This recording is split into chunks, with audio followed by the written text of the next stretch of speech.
Assalomu alaykum. Ushbu darsda siz 7 segmentli displey haqida biror ma'lumotga ega bo'lib olasiz. Ya'ni 7 segmentli displeyning juda ko'p afzalliklari borki, u elektr jihozlarda, ayniqsa displey, konditsioner, suv isitgich, muzlatgich va boshqalar kabi raqamli ma'lumotlarni aks ettiruvchi maishiy texnika vositalarida keng qo'llaniladi.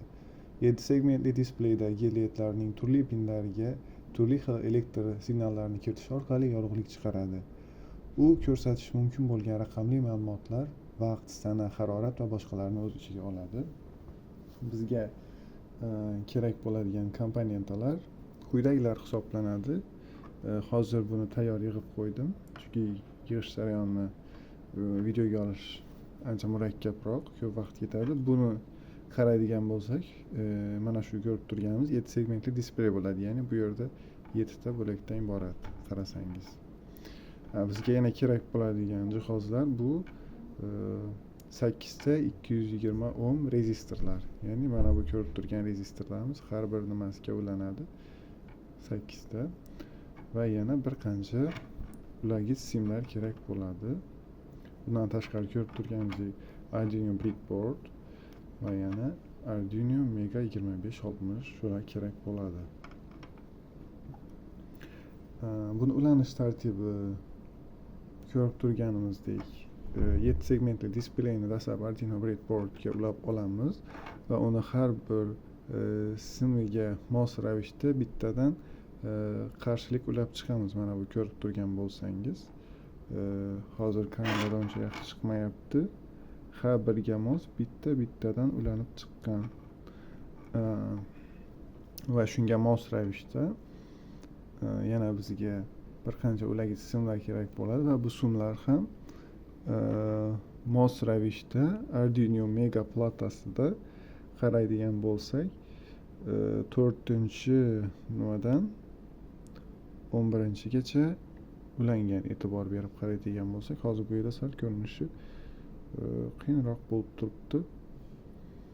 Mana shu rezistorlarga mos ravishda bittadan ulab chiqamiz. Mana bunga mana bu yerdagi qarshilik uchun, buning uchun, mana bu esa bu qarshilik uchun hisoblanadi. Xuddi shunday bu taraf ham mos ravishda ulangan. E'tibor berib qaraydigan bo'lsak, bu yerdagi pinlarga keyin bu yerda GND qora simga qaraydigan bo'lsak, bu GND ga ulangan. Bu minus tok keladigan sim hisoblanadi. Hozir endi shunga biz dasturni yozamiz. Buning uchun bizga Arduino IDE dasturi kerak bo'ladi. Bu plataga yozish uchun hozir buni bu orqali, mana bu kabel orqali dastur yoziladi. Men dasturni allaqachon yozib qo'ygandim. Mana qaraydigan bo'lsak, xuddi shu orqali yoziladi.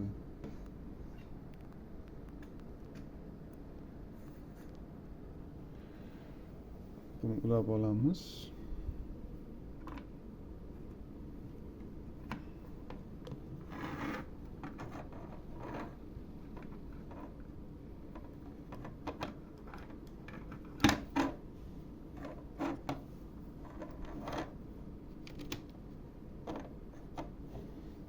Dasturni men allaqachon yuklab qo'yganim uchun bu allaqachon ishlab ketdi. Hozir bu yerda biz raqamlarni ishlashini ko'ramiz va bir qancha alifbo harflarini ko'ramiz. Buni olib turamiz chunki dastur yozilgan. Buni o'sha zaryadlovchi qurilmasi orqali ko'rsak ham bo'ladi. Mana ishlab boshladi.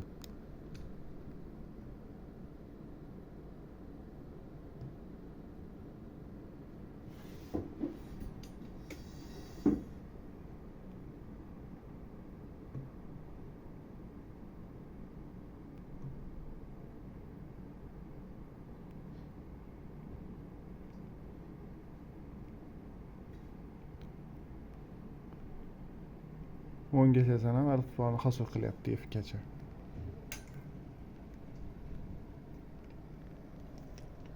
Umumiy qaraydigan bo'lsak, ulanish tartibi quyidagicha.